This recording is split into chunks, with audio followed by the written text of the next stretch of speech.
everyone, it's Sue, and welcome back to Discovering the Art of Living. Now, last time we talked about the sacrifices you and others may have to make in order to realize your dreams. With Remembrance Day coming up on November 11th here in Canada, I thought we should dedicate this DIY to those who made the ultimate sacrifice for us. So today we're going to be doing this beautiful watercolor pencil rendition of some poppies. I am going to be using this watercolor pencil kit that I found at Chapters, but you can also use any watercolor pencils you like. You can find them at Michael's and even the dollar store. Inside are all the colors you will need, a watercolor brush, and just some regular watercolor paintbrushes and paper. Now, it's important to use actual watercolor paper and not just regular drawing paper, as watercolor paper is textured and allows the paint to flow. We're going to start by using some painter's tape to attach our paper to some old cardboard around the edges. This is for a couple of reasons. It stops the paint from bleeding underneath the tape and also secures it to the cardboard so that it doesn't slip. And when you're all finished, gently peel off the tape. You have a beautiful border to surround your artwork. The next step is going to be to lightly trace the outline of the poppies onto your watercolor paper using a graphite pencil. You have to use extremely light pressure as it's very difficult to erase the lines once they're on the paper. You could also use a watercolor pencil to draw the picture. I'm using the picture that was provided in this workbook that I bought, but I will provide a link below to a different poppy picture that you could use or even trace. Now we're going to need some kind of red watercolor pencil for the majority of the poppy, a brown one to do the shaded areas, and a yellow for the highlights. Now, starting with one petal and your red watercolor pencil, very lightly start filling in the petal shape. Now, these are not regular pencil crayons, so please do not use much pressure. Once you add the water, the pigment will definitely darken it up.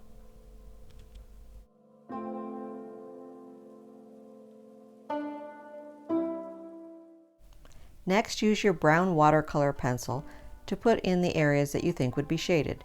Look at the reference picture for help.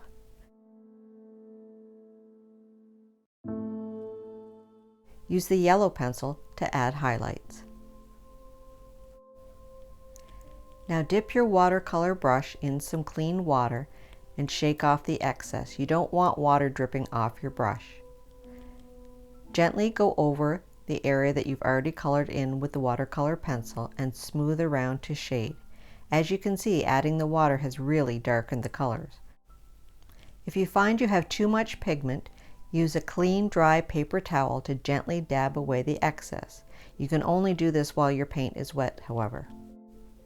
Continue this process with all of the remaining petals, using the red to fill in the majority of the petal, the brown for the shaded areas, and the yellow for highlight. Then go over each section with your watercolor brush.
Once your petals are complete, we're going to work on the stems.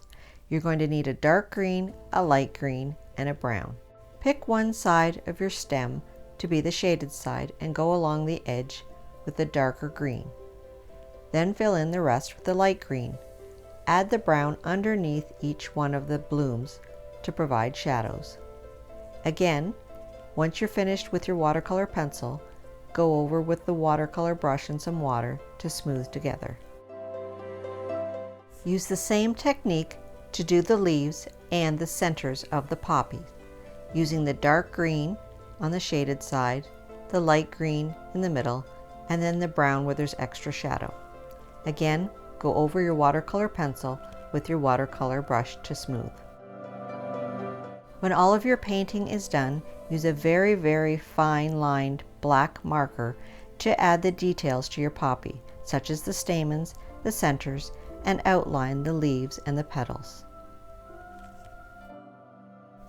Now this last step is optional, but I thought it would really make the picture pop. Before removing the tape, I took a light blue watercolor pencil and went around the edge of my paper right up to the tape with the pencil. Then I smoothed it together with water from my watercolor brush. Once my painting was completely dry, I carefully removed the tape, and there you have it, a beautiful poppy picture for Remembrance Day.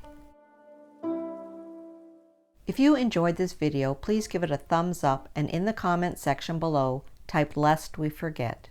And if you haven't already done so, please hit the subscribe button as well as the bell icon to be notified when I upload new content. Please share this video with your family and friends, and see you next time on Discovering the Art of Living.